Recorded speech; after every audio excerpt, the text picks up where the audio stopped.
Данышпан қарға ертегісі. Қазіргі заман балаларына арналған ертегі. Күн жылы, аспан көкпеңбек, қаланың шет жағында орналасқан ескі саябақтың дәл ортасында бір алып емен ағашы өсіп тұр. Сол ағашта көп жылдардан бері бір қарға өмір сүреді екен. Бірақ ол жай қарға емес еді, данышпан қарға. Қарған аты Қара Батыр. Аңызға сенсек, ол осы өмірде 3 ғасыр жасап келе жатыр екен. Талай заман ауысқан, талай ұрпақ өсіп шыққан, ал Қара Батыр бәрін көріп, бәрінен сабақ алған. Ол алғашқы кезде орманда өмір сүрген, бірақ адамдар орманды кесіп, үйлер мен ғимараттар сала бастағанда Қара Батыр орманнан айырылды. Сонда ол егер табиғатқа адамдардың өзі ие болғысы келсе, мен де сол орын арасында даналық іздеймін деп шешкен. Содан бері ол қалада адамдардың ортасында өмір сүріп келеді. Бірақ адамдар оның 1000 жылдық сырға толы көз қарасын, байырғы ойларын түсіне бермейді. Бір күні саябаққа Айсұлтан деген бала келді. Қолында телефоны, құлағында құлаққап, ол шөпке отырды да экранды үңіліп, айналасындағы әлемде ұмытып кетті. Сол сәтте Қара Батыр ағаш басына қарап тұрып, басын шайқады. Баяғыда балалар көкті тамашалайтын, бұлтты малдың түріне ұқсатып ойнататын. Ал қазір экранның ішінен ғана ғажайып іздейді, деді ішінен күрсініп. Ол төменге ұшып келіп Айсұлтанның телефон үстіне қонды. Қарға, деп шошып кетті балам. Сәлем жас дос, менің атым Қара Батыр. Сен неге үнемі экранға қарап отырасың? Айсұлтан аң-таң қалды. Сен сөйлей аласың ба?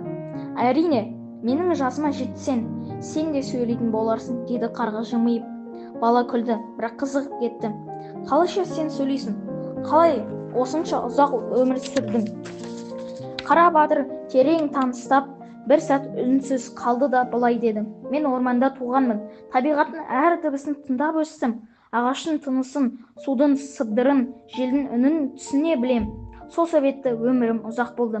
Мен табиғатпен достастым, ал достық ұзақ өмірдің сыры. Бала ойланып қалды. Бірақ қазір орман азайып барады ғой. Адамдар ғимарат салып, ағаштарды кесіп жатыр. Я, сол үшін мен осында келдім. Мен адамдарға табиғаттың тілін еске салғым келеді, бірақ олар мені тек қарқылдаған құс деп ойлайды, деді қарға мұңмен. Келесі күні Айсұлтан достарын ертіп келді. Олар саябақта отырғанда Қара Батыр ағаш басынан сөйлей бастады. Балалар, сендер бір сәтте телефоны қойыңдаршы, мына бұлттарға қараңдар. Бірі қоянға ұқсайды, бірі кеме сияқты. Табиғаттың өзі сурет салып тұр. Бастапқыда балалар күліп сенбеді, бірақ кейін бәрі жоғарыға қарады. Расында да аспан тамаша екен. Қара Батыр оларға кішкентай тапсырма берді. Бүгіннен бастап әрқайсысын бір ағашқа отырғызыңдар, сол ағашқа ат қойыңдар. Күн сайын барып су құйыңдар. Сонда сендер табиғаттың шын досы боласыңдар. Айсұлтан мен достары бұл сөзді шын ниетпен қабылдады.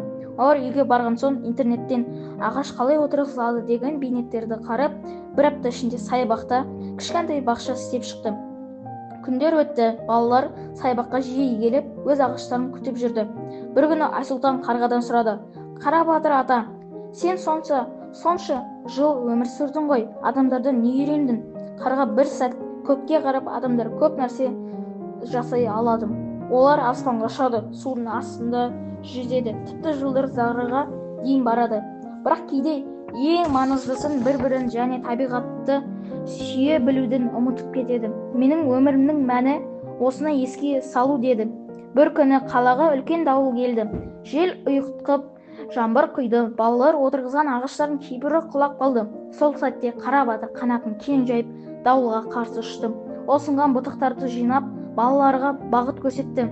Табиғат қиын сәттерді де береді, бірақ шыдамдылық пен қамқорлық болса, бәрі қайта қалпына келеді, деді ол дауыс шығарып. Балалар бір-біріне көмектесіп, ағаштарын қайта тіктеді. Күн шыққанда көк аспан қайта жарқырады. Содан бері саябақтағы ағаштар балалар бағы деп аталды. Ал Қара Батыр сол бақтың күзетшісі сияқты болып кетті. Күн сайын жаңа балалар келіп, ағаштармен сөйлесуді, табиғатты тыңдауды үйренді.